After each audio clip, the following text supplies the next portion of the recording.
Have you ever stopped to wonder why the birth of one child over 2,000 years ago still echoes through history today?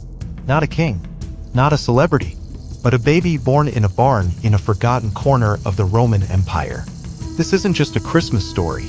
This is a story of hope, scandal, courage, prophecy, and the most unexpected twist in all of human history. Let's go back. Long before Mary ever heard from an angel, the prophets were speaking. Isaiah, over 700 years before, wrote, "A virgin will conceive and give birth to a son, and he will be called Emmanuel, God with us." Most people ignored it. Others waited, but no one imagined how it would actually unfold.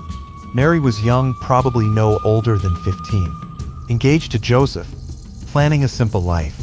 Then suddenly her world flips upside down. The angel Gabriel appears and tells her, "You will conceive and give birth to a son, and you are to call him Jesus." She's stunned. She's scared.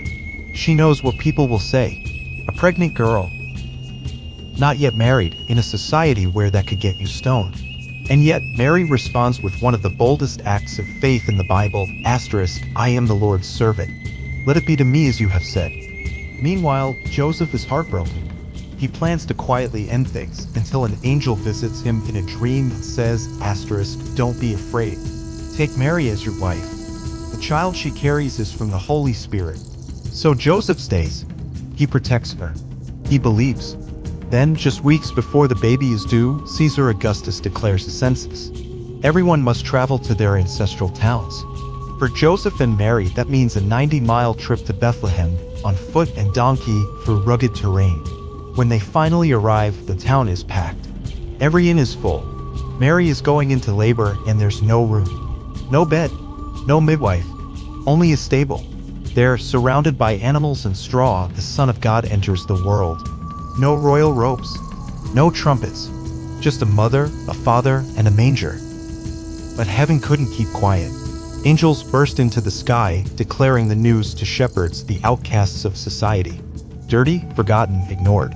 They become the first to hear, "A Savior has been born to you. He is Christ the Lord." And then there's the star. A sign in the heavens so powerful that wise men from the east begin a journey that will take months, maybe years, to complete. When they finally find the child, they bow. They give gold, frankincense, and myrrh. Gifts fit for a king and a sacrifice. Because this baby wasn't born just to live. He was born to die for us. This isn't a sweet bedtime story. It's a rescue mission. God didn't send a warrior. He didn't send lightning. He sent a baby. Why? Because he came not to conquer us, but to be with us. To walk with us.